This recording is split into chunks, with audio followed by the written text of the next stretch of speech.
সবার কাছে আব্বার পক্ষ থেকে, আমার পরিবারের পক্ষ থেকে মাপ চাই। আপনারা আমার আব্বাকে মাফ করে দেবেন।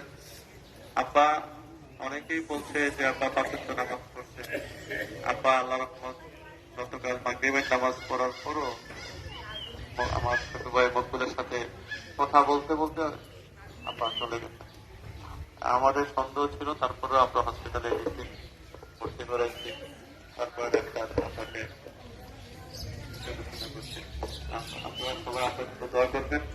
উনি এশার নামাজটা আদায় করতে পারেন নাই।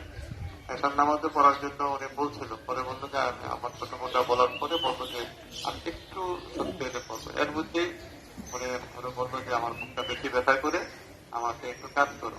এই অবস্থায় পশ্চিম দিকে কাজ হয়ে মানে আমার মনে হয় ওই সময় শেষ ত্যাগ করেছেন। আপনারা এখানে রাজিও, আপনারা সবাই আমার আব্বার জন্য দোয়া করবেন এবং উনি যেন ওনাকে যেন জান্নাত নসিব করে, এটা আমি আপনাদের সবার কাছে দোয়া চাই এবং ক্ষমা চাই। আল্লাহ যেন মাফ করেন।